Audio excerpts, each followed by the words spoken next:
Good morning, everyone. I'm Shelley Richardson, the Executive Director of the Statewide Independent Living Council of Illinois. We're very glad you're joining us today for this very important webinar. I want to do, I guess I should say the name of the webinar is People with Disabilities Bringing Diverse Skills to the Workforce. A little housekeeping. If you have questions, please go ahead and put them in the question and answer section. And we will, Tara will be monitoring those questions, but as you have them, go ahead and put them in the chat so that we can answer them as we go. And I think that's it. At the end of today's presentation, we have an evaluation. It's only 2 questions, so please do us a favor and fill out that evaluation. And with that being said, I want to introduce Robin Jones. She's the director of the Great Lakes ADA. Take it away, Robin. Great, thank you. I will pull up my presentation here. And there we go. Okay. Hello, my name is Robin Jones, and I am a 60-plus age female with dark hair, kind of reddish in tone. I'm wearing dark glasses today, and I have a white jacket on that has a black printed top underneath it, and I'm sitting in my office environment. I have a fuzzied out background, but you will see some office furniture behind me. I am the director. My pronouns are she, her. I'm the director of what's known as the Great Lakes ADA Center, and we are one of 10 federally funded technical assistance centers on the Americans with Disabilities Act. We've been around since 1991, providing technical assistance and training on the Americans with Disabilities Act. I'm going to cover today the 10 most commonly asked questions from employers that come in through our TA line. We operate a TA line Monday through Friday, 8:30 a.m. to 4:30 p.m., where people can call and ask us any questions that they want. And so what I've done is done a compilation of what are the 10 most commonly asked questions related to employment from employers that come into our line for us. Hopefully that's useful to you. So one is, how do I know who is a person with a disability under the ADA? There are many different definitions of disability. Different one for parking, there's a different one for Social Security, etc. The ADA's definition is very distinct and very specific. It is an individual with a physical or psychological impairment that substantially limits them in one or more major life activities. This includes people who have episodic conditions like epilepsy, fibromyalgia, migraines, etc., things like abnormal cell growth, cancer, etc., and limitations in bodily functions, like somebody who might have celiac disease.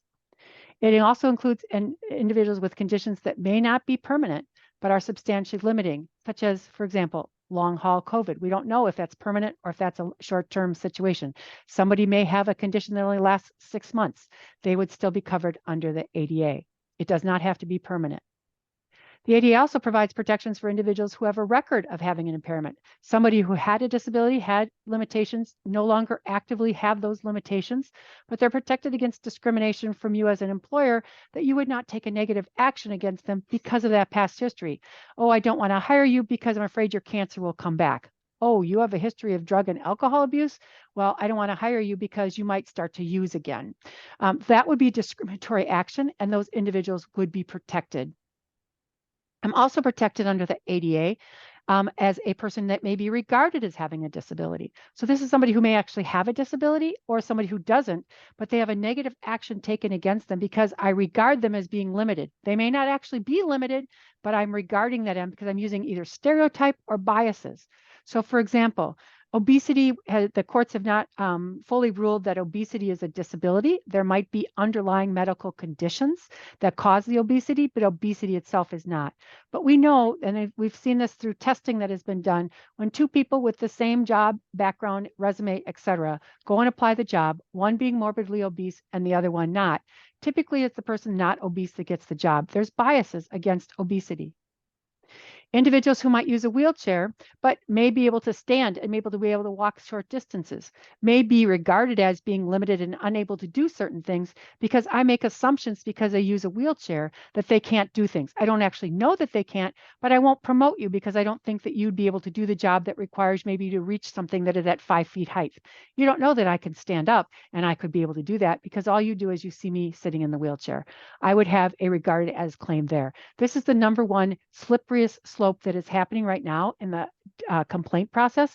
We went from 2010, there was only 1% of complaints filed with EOC under regarded as, to now in 2023, it constitutes over 15% of complaints in the regarded as area. So this is an area definitely of concern for employers. 2, do I have to hire someone with a disability if they apply for a job? No, the ADA is not an affirmative action statute. You hire the most qualified individual. Do not disqualify someone, however, because they have a disability or solely because they need a reasonable accommodation. That would not be the reason to say, well, I'm not going to hire you because the other candidate doesn't require an accommodation. So I'll go ahead and hire them. It'll be easier. Third, can I ask someone to tell me about their disability? What questions can I ask them? Under the ADA, you should not focus on the disability or ask questions about it during the interview process. You should not ask questions that are likely to elicit medical information. Focus your questions and inquiries on the job tasks and how the applicant would perform those tasks. So if someone is interviewing and they might use a white cane and you know that they have vision related issues, but this job requires that they be able to use a computer, don't ask about their blindness. Don't ask about what they can see. Ask specifically, this job requires you to be using a computer. How would you use that computer? If someone identifies that they may need an accommodation to do the job, and you believe that the employee is qualified to do the job if the accommodation was provided, extend the conditional offer of employment. Explore that accommodation during the next phase of employment, which after the interviewing process is called the conditional offer of employment phase. This allows you to explore whether you can actually provide the accommodation. What does it actually look like? What might it cost if there's a cost associated with it? If you need to do medical exams as part of the job, again, as long as all other employees are subject to the same medical exams. If you find that you're not able to provide the accommodation and or through the medical examination, you find that the person is not qualified to do the job, you can withdraw the offer of employment as long as you have made an attempt to look at, can we accommodate that person or not accommodate that person in the situation that is presented to us. Fourth, do I have to provide everything that an employer or an applicant may ask for as far as a reasonable accommodation? You are only required to provide what is reasonable, and that will depend on you as an organization, your resources, what the accommodation request is, and its impact on the operations of the organization. Remember, accommodations must be effective. I need to provide not necessarily what is preferred and what the person has requested, but what I do provide needs to be effective. And this is where the interactive process comes in, where we discuss what might be potential accommodations and what might work in this particular situation with this job and these job tasks. You are not required, as I said, to provide a preferred accommodation. You want to match the requested accommodation with the work-related limitation. Understanding that I am not required to provide personal services or equipment. I would not be required to provide toileting services. I would not be required to provide person transportation to and from work unless I provide other employees transportation to and from work. I'm not required to provide the wheelchair. I'm not required to provide the hearing aid or specialized glasses, etc. Do I set precedence by providing an accommodation for an employee? No, reasonable accommodation is considered on a case-by-case basis. So just because you may have provided a certain accommodation for a previous employee or another employee in your organization does not automatically mean that the next employee with the same situation gets the same accommodation. Accommodations are case-by-case, individualized to the individual, the job tasks, and the limitations that that person has. You want to make sure that you've established procedures for requesting accommodations and have that in place, and that you've educated your employees about what that is. and also that you've educated your supervisors and managers about the reasonable accommodation process. Make sure you establish a timely process for reviewing requests for accommodations. Educate everyone so that they will know what the policy procedures is and how to apply. 6, I'm afraid to hire someone with a disability because they most likely will sue me at some point. How do I protect myself? All employees are potential what ifs when it comes to litigation. You could look at somebody wrong and they could file a complaint against you. You could fire somebody for lack of performance and they could file a complaint against you. It's almost impossible to protect yourself and make yourself 100% litigation proof. However, if you follow procedures appropriately, if you have policies and practices in place for considering reasonable accommodation and you document your efforts, you will be able to better defend yourself if you should have a complaint filed against you. You want to create a workplace environment that reinforces non-discrimination based on disability and embrace disability as a part of your overall diversity program. Make sure that you understand the actions that you take and the consequences of those actions. So if you're considering reasonable accommodations and there's a variety of accommodations that are possible, make sure you reviewed all of those potential accommodations. Don't just fixate on one potential accommodation and say, we can't do that. You might not be able to do that accommodation, but there may be other options. Make sure you've explored those other options. That is the best way to protect yourself. And document, document, and document more, as it's never a problem until it's a problem. 7, do I have to pay someone with a disability even if they took a 2-hour break? No, I'm only required to pay someone for work that they have performed. It is a reasonable accommodation to provide different types of altered work schedules, additional breaks, part-time schedules, or they allow someone to use unpaid time as a form of reasonable accommodation. But I'm only required to pay somebody for the work that they perform. So if somebody needs, I already have as part of my requirements to provide them with 50-minute breaks in the morning and the afternoon and a lunch break. If they need additional breaks, which means they're not working 7.5 hours or 8 hours anymore, and they're only working maybe 7 or 6.5 hours with those additional breaks, I would only be required to pay them for the time which they actually work. Consider use of other benefits to address leave for disability-related issues. If the person's eligible for FMLA, they may be able to use intermittent leave or accrued vacation or sick time or unpaid leave if necessary. So look at what might be available to any employee who would need leave and make sure it's applied fairly to people with disabilities. 8, what can I tell other employees when they ask me why someone got a special piece of equipment or they got additional time off? Medical information is confidential. You cannot share information about the person's disability or their need for a reasonable accommodation with other employees. You can inform your employees that you are complying with local, state, and federal laws. Again, providing disability awareness training and educating all your employees about reasonable accommodation will help for all to understand that there may be different things that people are using, equipment and time, etc., that are reasonable accommodations. And if they need one, if they feel that they need one, they can go through the process and request one as well. Always the question of, how do I pay for an accommodation? The big question, where does that money come in? Employers are responsible for the cost of accommodations. It is not the employee's responsibility to provide their own accommodation or pay for their accommodation. And their pay should not be reduced because you are using money from their pay to pay for the accommodation. I should be paid equal time, equal work. You're only required to provide accommodations that are reasonable. Defenses might be administrative or financial hardship.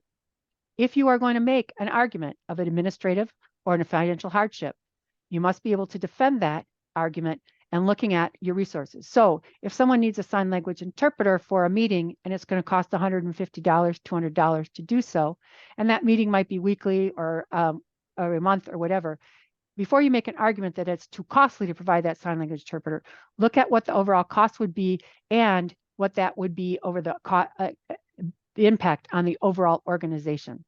Also, make sure you take into consideration any impact of tax credits or deductions that are available to you.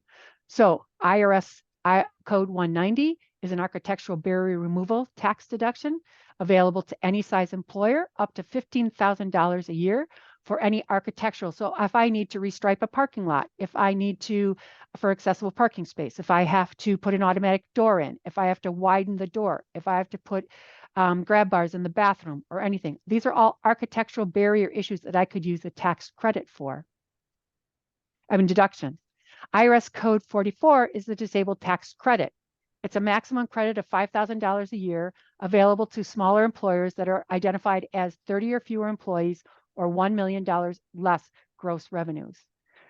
In order to use the IRS Code 44, I would take 50% of the cost of the accommodation and apply it as a tax credit up to a maximum of $5,000 a year.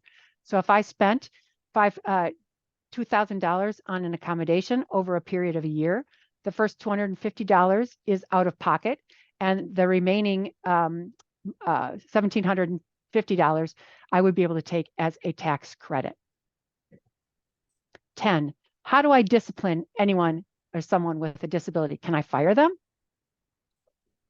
Workers with disabilities are held and should be held to the same workplace standards for conduct and performance as coworkers without disabilities.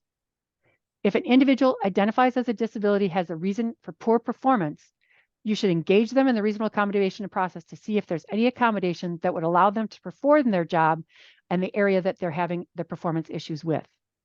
Understand that my disability made me do it is not a defense under the law. If you have questions and continue to have questions, please feel free to contact us. And this is our contact information, 800-949-4232, both voice and TTY, and email adagreatlakes@uic.edu. And please feel free to visit our website where a host of training and other information is available at www.adagreatlakes.org. I'll be happy to answer questions when we're ready for the Q&A later. Thank you.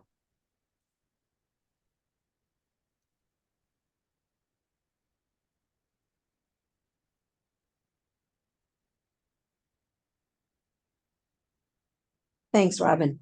That was a really good presentation. Appreciate it. I just realized that I forgot to do the description of myself, so I'm going to do that now. I'm a middle-aged white female. I wear glasses and I have short red hair, and I'm wearing a multicolored top this morning, abstract print. My pronouns are she, her, and I am sitting in my office, and in the background is another abstract painting. So right now, I want to turn this over to Stephanie Light. Stephanie is a Rehabilitation Services Advisor, Employment Research Specialist at the Department of Human Services Division of Rehabilitation Services Workforce Development Unit. All right, I'm going to go ahead and turn it over to Stephanie. All right, thank you so much. Good afternoon, everybody. Like she said, I'm Stephanie Light. I'm a Caucasian woman with light brown hair, wavy hair, about shoulder length with glasses. I'm wearing a black solid shirt with the DHS logo across that says Empowerment People with Disabilities. I identify with pronouns with she, her. I'm using a sign language interpreter currently who is going to be voicing for me. I've been with DRS for 24 years now, and thank you so much for having me. Next slide, please.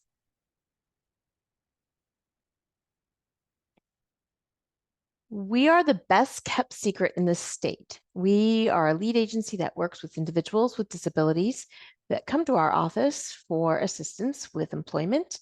We are 80% federally funded, 20% funded by the state.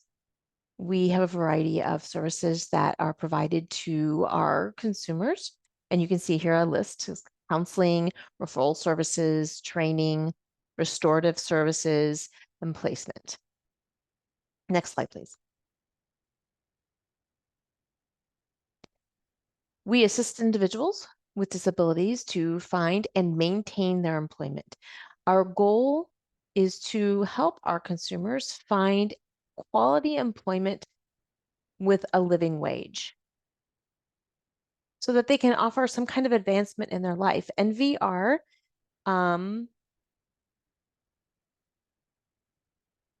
so with the initial intake interview, the consumer finds their what their barrier is to employment. They try to identify those first and then try to address each of those barriers so that they can become our customers. And we want them to be successful on the job once they are placed in a competitive employment environment. Next slide. As you can see, we have 46 offices covering the entire state of Illinois. You can use DHS Office locator on the website on dhs.state.il.us. And you can search for the closest local office to you. And you can also call our office. It's a toll-free number, 877-581-3690. And you can email as well, and I will have that information at the end. Next slide, please. So the values that we place, these individuals and these desire for you, for these businesses, any way that we can to make their employment successful and resolve whatever barriers they have. We want you to become our consumer as well as a business. We really want to get to know what is your difficulties in hiring a good candidate. We help resolve those issues with businesses as well. Next slide, please. So if you're aware of somebody who would like to get services from DRS, we do have a referral process. The counselor will be assigned to you, and then we'll start the process of identifying your needs and work with you through your case and making sure that we can be successful and approaching what you need as a consumer. Next slide, please. As you can see here, we have a huge variety of services that we provide, of different kinds of disabilities as well. For example, a disability that I worked with, a disabled person that I worked with in the past, we can't obviously list all of them in one page, but this gives you kind of an example of different examples of what we've worked with: arthritis, hearing loss, stroke patients, individuals with diabetes, anxiety disorder. If you have documented from your physician a disability, you are more than likely to qualify for our services. The services needed by DRS are a variety as well, depending on your disability and what kind of services that you need. We will find what will fit for you. Next slide, please. We work with each individual from 16 to 64. We offer specialized VR services for individuals who are blind, who are visually impaired, who are deaf or hard of hearing, Hispanic with a disability, as well as high school students who have a disability that are planning for their future after high school graduation. And they can do that through our transition services and our STEP program. We also have a work incentive plan and assisted program that helps individuals to get SSI, SSDI benefits. We can help them understand their work and how that affects and impacts their benefits. Our employment support program services eligible people who have severe disabilities who want to go to work, and they need that for ongoing support services to be able to be successful on the job. Next slide, please.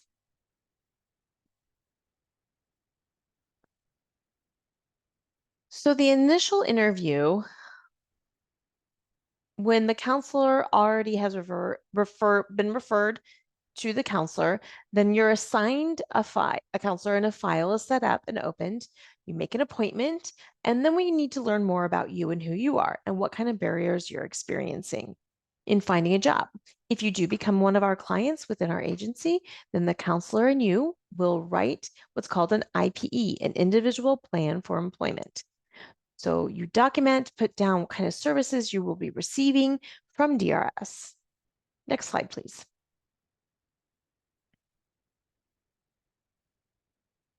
So we've changed our bureau name to the Bureau of Engagement and Support Services. This is the business unit. This is the bridge between our customer in our field office to your skills needed.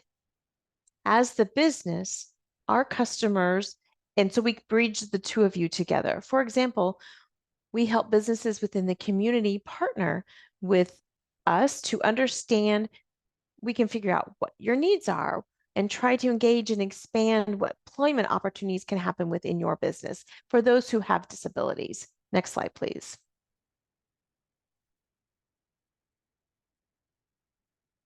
Today's employers need partners who understand the skills needed and necessary to be able to have a thriving workforce. And those with disabilities need to, have these goals to be able to reach to reduce their barriers so that they can find successful employment. So DRS has already been building a statewide network of hiring partners who are willing to hire individuals with disabilities and to train them and willing to work with individuals who do have disabilities. And that role of being a creative partner is the importance to be successful in hiring people with disabilities and to advocate and to have those skills, a pipeline of skills for our employers to be able to have consumers as a backup for that. We build those partnerships to provide career development for individuals who have disabilities, and they match those skills that our job-ready candidates have and our businesses need. We have team members that are included within our unit who understand the goal and the ideal candidate based on what you need. And trying to imagine us as more of like a partner and a matchmaker, that we share what you're looking for, and then we find those things, those individuals that can fill those needs, hire the right candidate for the business. By working together, we're really creating that loyal partnership of those individuals who come and use our services and our resources, and that benefits them in the long run. We work with a variety of small businesses to very large corporations, and we have a wide gamut of different industries. We janitorial, IT, retail, social services. There's a huge variety. And we try to identify full-time, part-time, internships, apprenticeship programs within these businesses. We do a lot of behind the scenes work. Next slide, please. As you can see, we have a list here of services that businesses, you as a client, can address as a workforce need. For example, we can help with staff training or disability awareness.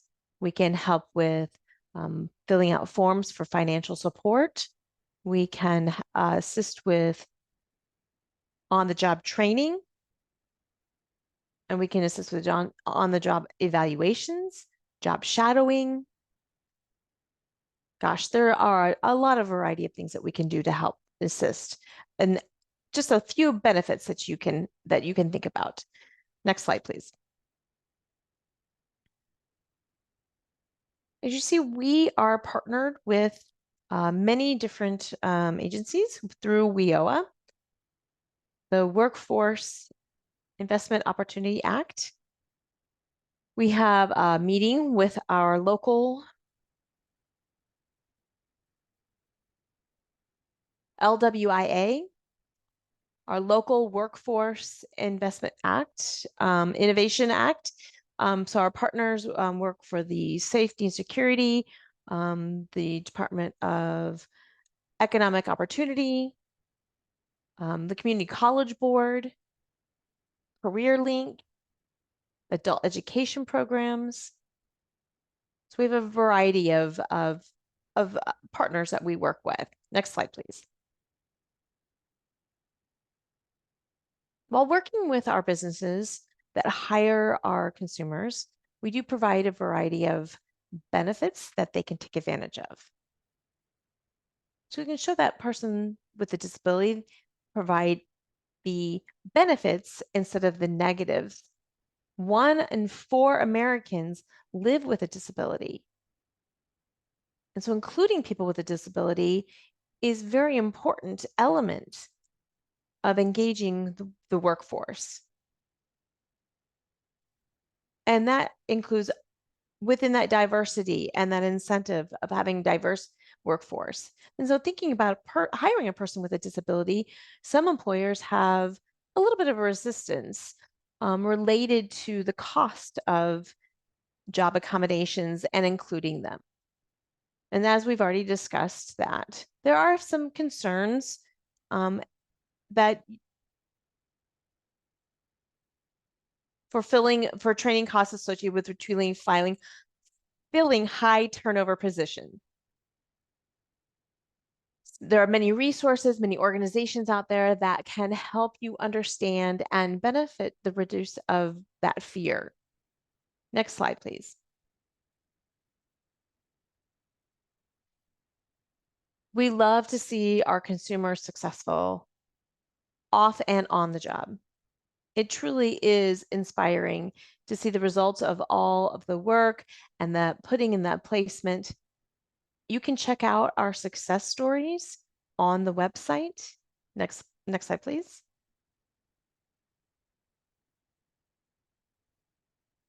As you can see here, it's a huge list of why we should hire a person with a disability.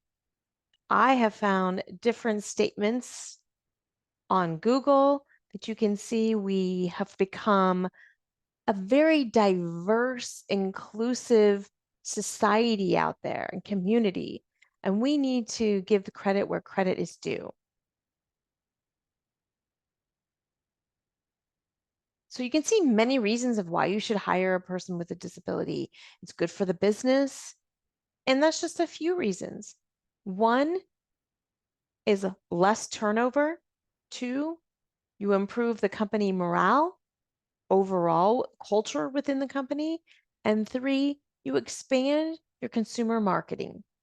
4, you meet federal requirements under Section 5039 with the Rehab Act of 1973.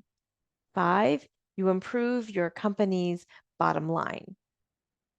And you have that committed, loyal worker in place. Next slide, please.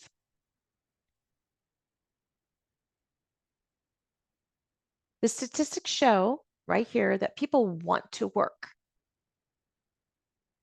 People with disabilities, 24.9%, and people without, 68%. So you can see the unemployment rate has reduced 7.4%. People without disabilities is 3.8%. 1 in 5 people, which means 64 million people in the United States, identify themselves as having a disability from age 16 to age 64. It really shows you that people with disabilities want to work. They are loyal, committed individuals who want to work. Next slide, please. So there's a National Disability Employment Awareness Month. That happens every year in October. This year's theme, Advancing Access and Equity. More information if you go into the Office of Disability Policy and you look for how can I include diverse individuals, those with a disability? How do I include those in our company culture?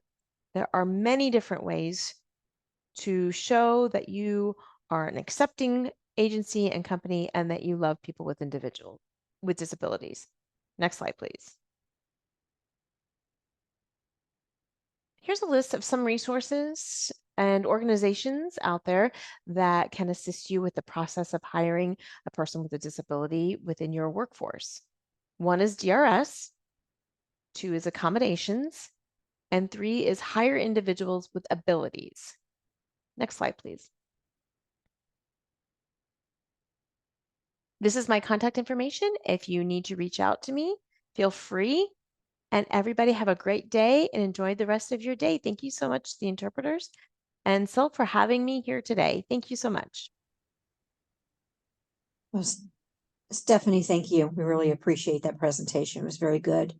You know, I want to say right here, as a person with a disability, you know, I have severe low vision. And before I got into advocacy work and working with people with disabilities, I, of course, as a young teenager, was looking for a job. And it was very difficult to get an employer to give me a chance. But the first major job that I had was working for a psychiatrist, and was office receptionist, and then moved up as office manager. And I was at that position for quite a long time. And then after that, I sold myself enough and convinced another agency. I worked for an insurance agency, and they took a chance and hired me. And I'm not just saying this to be bragging. I want you to know what they said. They said to me, we were hesitant about whether you could do the job, but you have by far blown us away. So I'm asking everybody to look beyond the disability and see the potential in who you're hiring. I know that I am very loyal to my jobs. I don't like to switch jobs around. And I just hope that you all consider that. So right now I'm going to turn it over. We're going to get into a portion that we have employers that we're going to be talking to. So if you have questions, please don't hesitate again to put it in the question and answer box.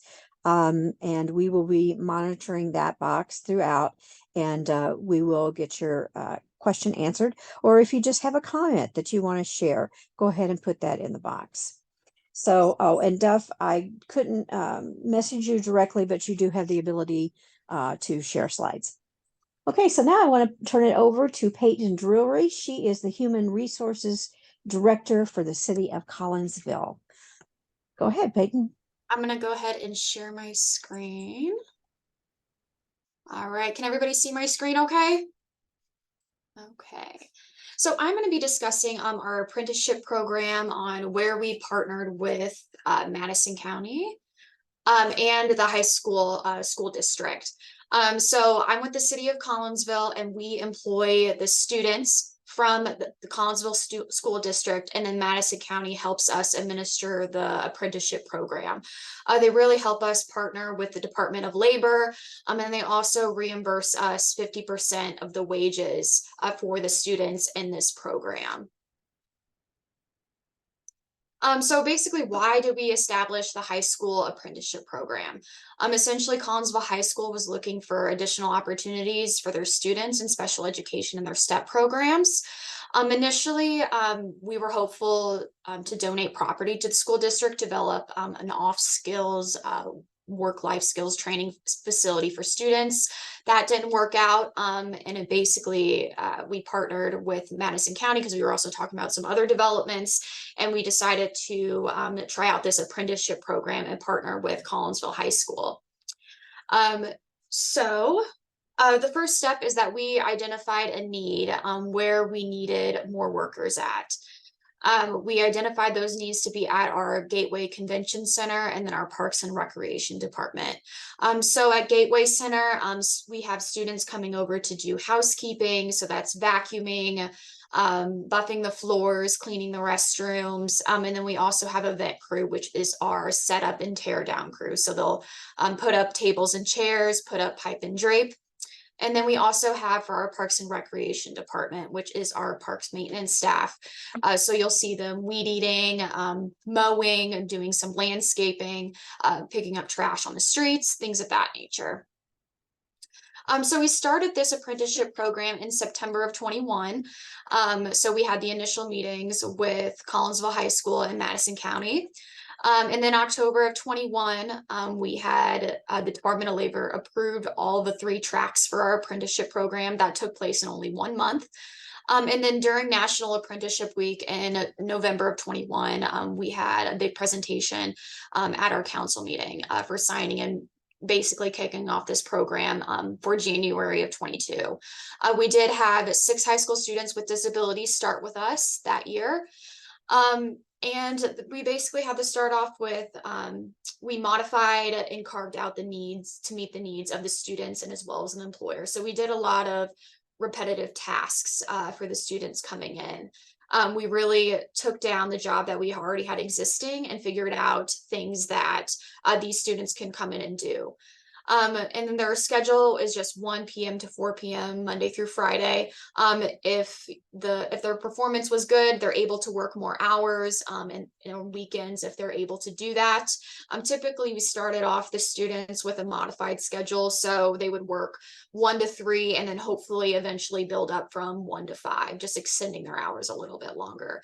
And then we did provide transportation from Collinsville High School to their work location. And then after the end of the day, the parents would pick up their kids at the designated locations. We did have 6 step students that were hired as the first apprentices. Their disabilities included autism, cognitive impairments, and learning disabilities, ages 18 to 21, and they were seniors in high school. So we had a lot of problems during our first cohort of apprenticeship students. There wasn't any type of job coaching available from vocational rehab because step outcomes are funded by vocational rehab. And then this was also the first year back from COVID. So the students aren't really used to the socialization aspect of things. They were also not matched their jobs appropriately. We just kind of put students where we had a spot open. We didn't really ask them about what their interests are and if they would be interested in a position at our convention center or a convention at our parks department. And then also our students, school staff, parents, supervisors, they didn't understand the difference between a co-op job and an apprenticeship. And then our frontline staff were not prepared to job coach, mentor, or train the apprentices at all. Once the students began working, we also had a lot more issues yelling at supervisors and staff of the workplace. They would become angry for refusing to work, asking to leave early, breaking rules, being on their phones, not wanting to wear their uniform. However, we had many solutions, and I think we ended this first cohort very successfully. So we had a roundtable meeting. So during these meetings, we had very honest discussions on what we could do better. We also provided frontline staff enhancement training. So the curriculum was developed for staff to help with the basics of communication, understanding learning styles, and de-escalation training. And actually that training was free to the city because Madison County provided that training for us. So they paid for that, which was very helpful. And then we also developed a student worker handbook. So this outlined the expectations of the job, work rules, and then like how to call off of work. We also had our expectations in there. So if you were on your phone for say it's your whole shift, the first step would be the verbal warning, and then outlined in that handbook is like if you do it again, the next step would be a written warning, and then it could be a suspension, and then it could be a termination. So we had all of that outlined in the handbook very clearly. We also stressed the value of the apprenticeship program and what it meant for everybody that was involved. So this was our first cohort. We did have 5 of the 6 let go, terminated, did not meet the competencies, but we did have 1 that successfully completed the program.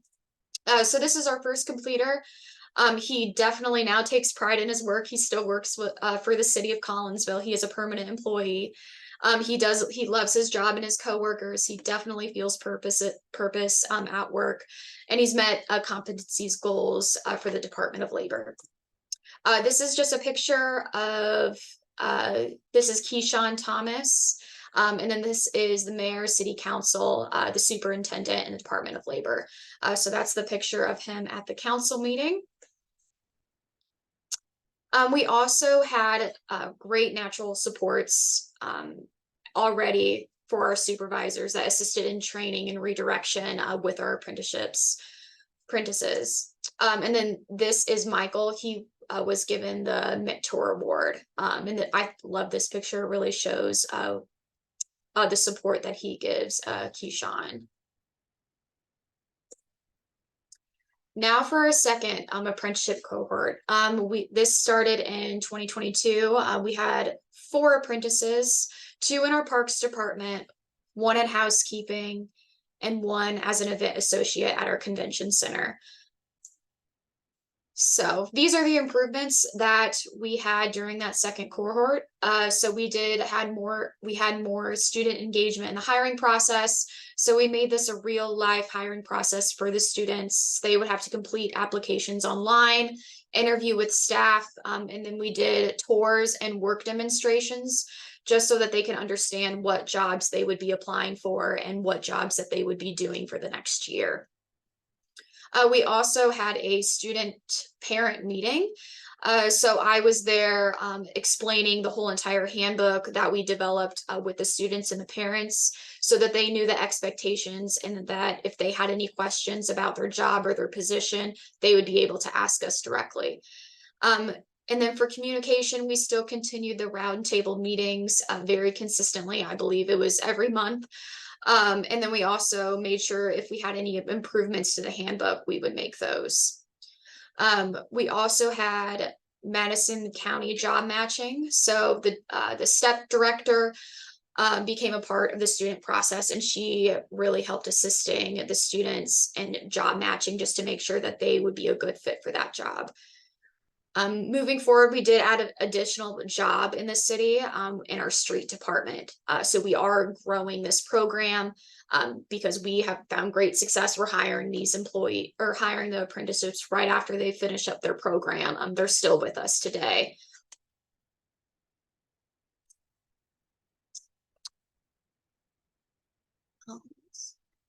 So what happened from all these improvements? We did have better communication between apprenticeship staff and parents.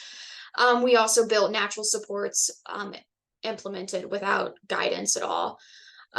Increasing job knowledge and expanding career pathways for apprenticeships. And then we also had continuation of investment in apprenticeships and the program. Overall, the apprenticeships have displayed increased confidence, even working outside their comfort zone. They definitely had a lot more independence at the end of the program. The idea of the program is to start it in August, is whenever school starts, where they are still able to go to school and then come to work right after around noon. And then during the summertime, they would kind of lose those supports from school and gain more independence and be able to work on their own. Out of the last 4 that we had of apprenticeship students, all of them completed with their certificate. 3 individuals decided to continuing working for the city now. 2 of the 3 are also attending college while working part-time. We did start our 3rd cohort of students in August of 2023. We expanded into our streets department, and we did hire 1 student that was not eligible for reimbursement as well. Again, we love this program, and we feel like these students provide so much to the city and they help us so much that I don't think that we would ever not have the program anymore. For this third round of cohort students, we did provide student cheat sheets, short narratives that let them explain to supervisors how the student learns best and what motivates them for working. And then we also had training for seizures and how to administer care and what to do if someone was having a seizure on the job. Now I do want to share two videos here. One of them is for Keyshawn Thomas's mother. She did an interview with Fox 2 News, and I think this just kind of shows how the parents feel about their kids' work in the workforce. Let me pull that. Terrible. What is this meant for you? As your husband's here, he's in the background here, but what has this meant to you and your husband to see Keyshawn develop and grow like this? A burden lifted. As a parent, you're always worried about what's going to happen to your children at this age and what resources are there. This program just opened the door for him and much more other people. It's just a great thing that's going on. And When they first told you about it, what did you think? I did not know it was this. I just thought it was a program to help him build job skills.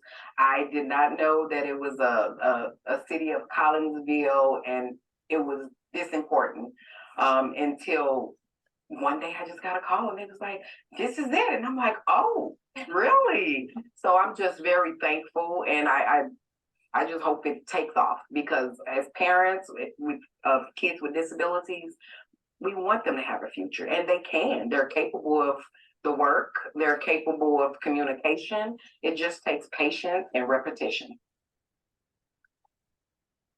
All right, and then I know I'm running short on time, but I have one more video that I would like to show.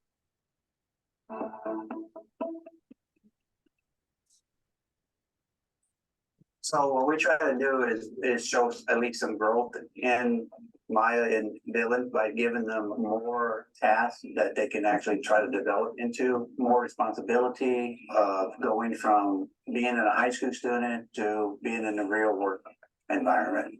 But Dylan, when he first started working here, he was very comprehensive on getting equipment and everything. Now we can just tell him, just go get the equipment. And actually, we give him a drawing, and he actually can set up a drawing by himself. Maya came in being a little bit nervous, but she came out of her shell a little bit. She's a little bit more independent. Vacuum around the building. I clean my tables and chairs and dust, mop, and everything that cleans the building. We have a radio that we communicate back and forth. And on that radio, every time Maya would ask what time it was, about every 15 or 20 minutes. I just told the crew that I was buying her a watch. I had a whole little ceremony and gave her a watch, which she loved. I'm just very, very proud of her, how much she has changed from when she started last August to now, how she matured.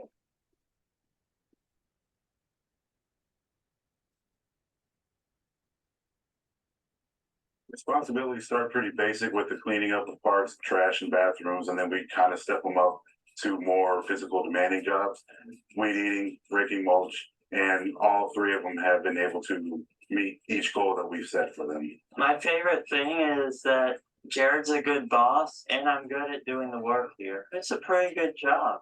I cut grass and weed eat, cut down trees. I use a leaf blower, I clean bleachers. I'm super busy. The biggest thing I've seen out of them is they are able to work independently now. Instead of having somebody shadow them, we can send them out to a location and just let them complete the job. They're pretty good guys. I consider them all friends. They like to laugh and they know how to take a joke and they like to give jokes back. So it's a pretty good experience. So that sums up our apprenticeship program. I do have my contact information on here. My email is hrdirector@collinsvilleil.org if you have any questions.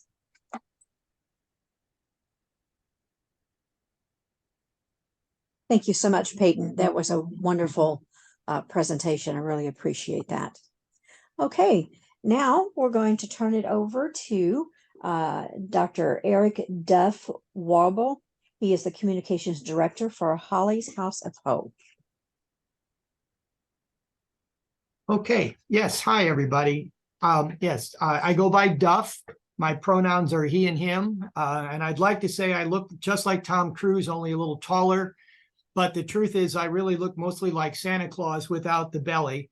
And I'm wearing a green shirt and sitting in my cluttered office at SIUE and hoping that I don't have people knocking on the doors at the moment.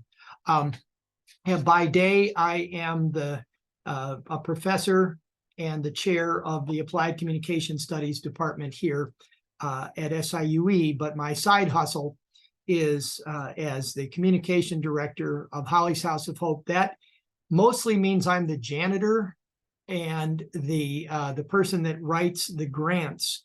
But for the purposes of today's discussion, the other thing is I spearhead our apprenticeship program. And the nice thing about following Peyton is that they developed their program almost exactly the same time that we developed ours, unbeknownst to each other, but they're really quite similar. They have a lot of the same components. We work with a lot of the same people. And the primary difference is that we work with our clients are people that have finished school. So she takes them between 18 and 21. We get them when they turn 21 and they come to us. We're currently based in Highland, but we're expanding out into Madison County. And here I will throw a few slides up too, just because I can. Let's see, I will pick this one right. There we go. And we'll do the slideshow thing. And so there you can see our pretty place. And you need just a little background. My daughter has Down syndrome. And so she's the Holly of Holly's House of Hope. So my real title is Holly's dad. And she really wanted to work in a clothing store. That was always kind of her main thing. But we couldn't find a clothing store that was willing to work with her for the longest time until we found this place called the Mosaic Free Store in Highland, which is sort of like a Goodwill. They collect and redistribute clothes for free. She also worked with the Highland Hope Church a little bit, but the Free Store people just loved her, and they said that the experience was rather transformative for them, and so they wanted to do more working with people with disabilities. And you know, it's a small community, so we know everybody. So we found a couple more folks that were willing to come in, and when they started, everybody just sort of fell in love with the whole concept. And then when COVID hit, we had to shut the store. So we took advantage of that opportunity, and we sort of retooled, and we created what we now call the community store. And it's located directly behind City Hall in Highland. And we put together a program where when we have our clients first come to us, they all work in the store with us at the beginning, but what we're trying to do is figure out what they're good at, what their strengths and weaknesses are, so I'm showing you the fancy stuff. My wife is a professional developmental therapist, and she's really good with all of these things. So we have this whole model that helps students kind of figure out what it is that they want to do, and how they want to do it, and then we help them to find jobs in the community where possible. So we're trying to do both teaching and assessment within the context of our store, and that can go quickly. Sometimes it takes longer, but once we figure out what they want to do and where they want to do it, then we can help move them out into the community. Let me tell you just a little bit about the store. Like I said, it works much like a Goodwill.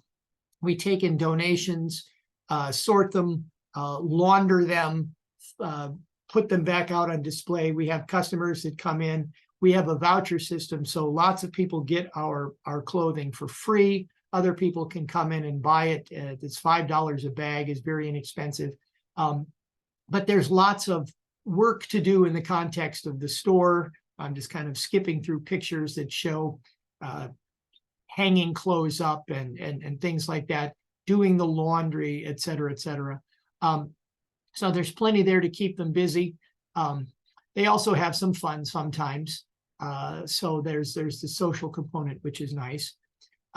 The other thing that we do is we do some service in the community. So we have worked, for example, with the garden club to spruce up gardens and put down mulch.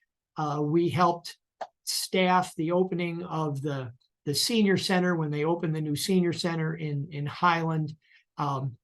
We take in a lot of work from other area nonprofits. So there's an organization called Support the Girls that collects hygiene products and used bras. And you haven't lived until you've spent an afternoon with half a dozen young men with cognitive disabilities sorting bras. That's a fun experience. We use all of these things though toward the program that is of relevance here, which is our apprenticeship program. So we work with some of the very same people. You saw Tony Furman and Darlene Ladd's name pop up in Peyton's program. We work with them too. And here's what we do. We start with the Federal Department of Labor and we find an existing apprenticeship that we can modify to fit the skills and abilities of one of our clients. And once we've got that apprenticeship figured out, then we go to DRS. Stephanie said they were a well-kept secret, but she did not keep the secret well enough because we found them and we work with them a lot. And what they do is they enroll our clients in, and then they are the agency that provides the funding for the job coaches.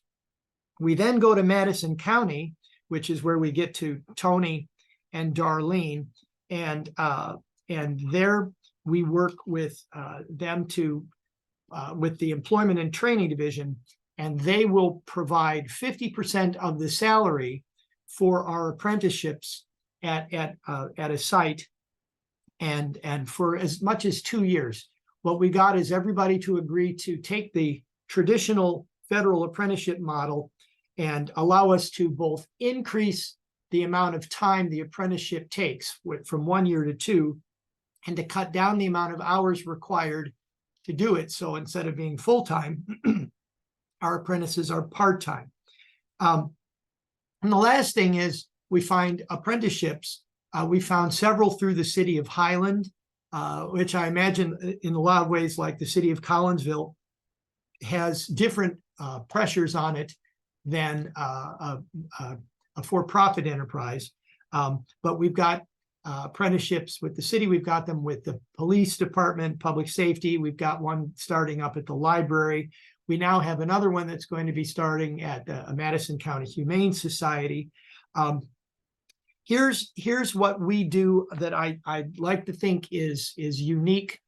And that is that when we get to know our clients, what we do is we don't start by looking for a job in the community that needs to get done.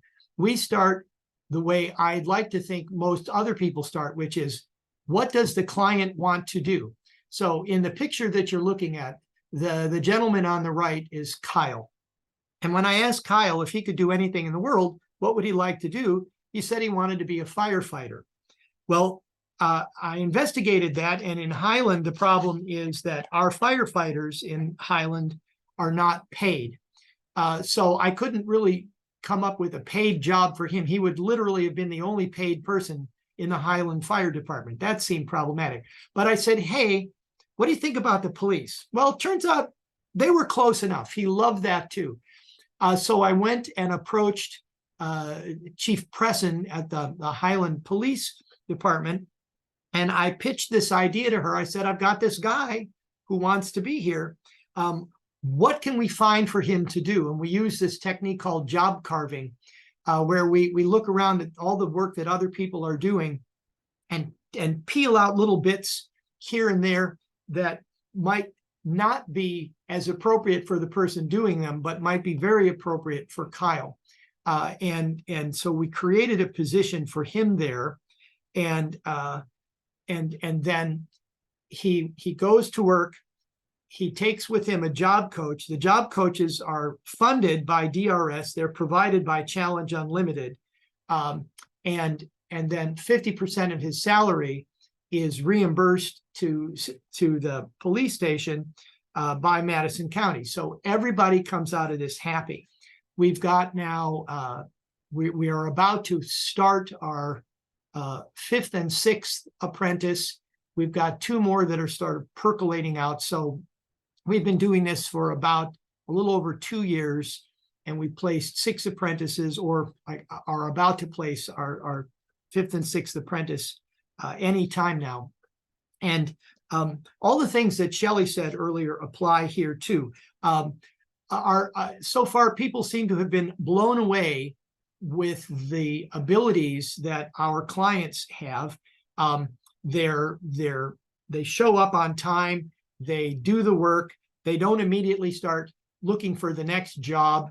I think that an advantage that we had that Peyton was talking about is early on, they didn't have job coaches. And since our folks do, we didn't have that round of behavioral problems to slog through. Also, honestly, our students I call them students, but ours are adults.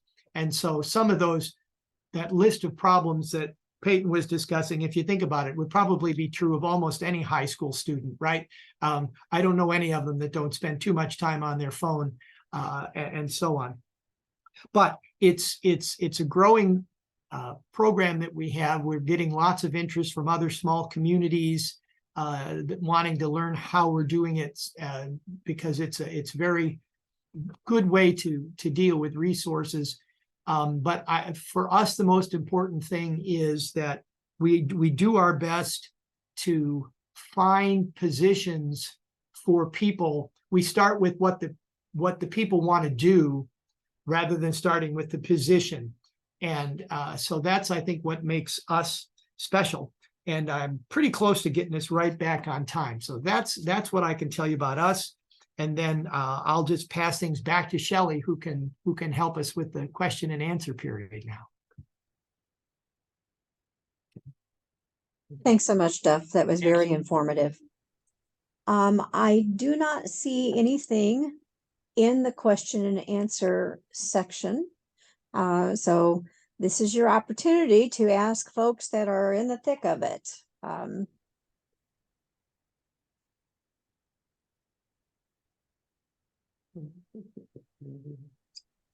We're just so good we answered all the questions. Maybe you were so thorough that nobody had any questions. So Duff, what do you think is going to be like in the future? Are you going to ramp up the program even more than just adding 5 or 6 people at a time? Do you foresee this going bigger? Well, yes and no. Here, and what I mean by that is we like, what we're hoping to do is create a model that we can export to other communities like Highland, and basically teach them how to do it themselves.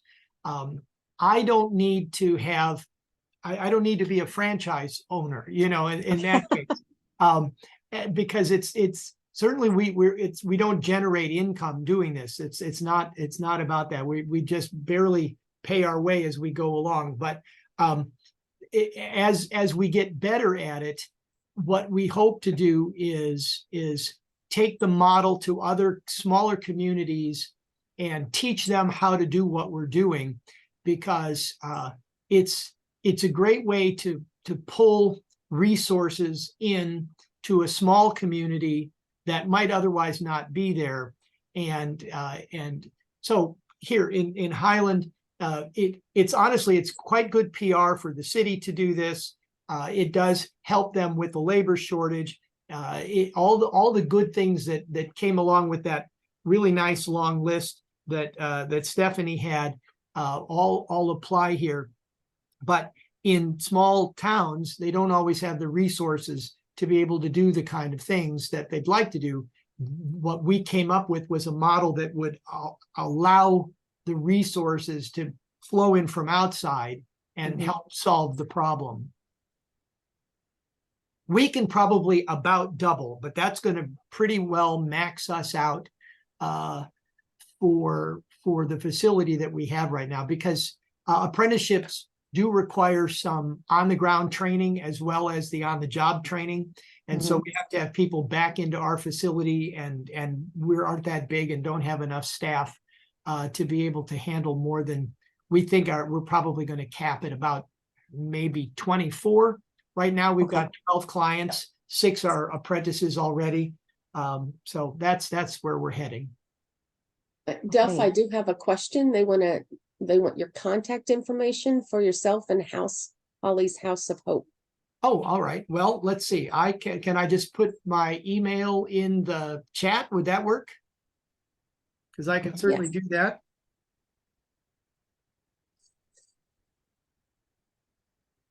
That's my email. And then honestly, Holly's House of Hope, we've got a website, and it's just Holly's House of Hope. And we've got Facebook, and we watch the Facebook fairly closely. So the easiest way to find those is to just look on Facebook. All right. Well, seeing that we have no more questions, I want to thank our presenters again for these wonderful presentations. I have really enjoyed them. For those of you, before you leave, remember there is a survey that will come up as you log out. Could you please take time and complete that survey? And so anybody else have anything they want to add? Any of our speakers, comments? All right. Well, if all minds are clear, I just want to thank you all for attending today. Again, thank our speakers for taking their time to help us with this presentation. Have a great afternoon, everyone.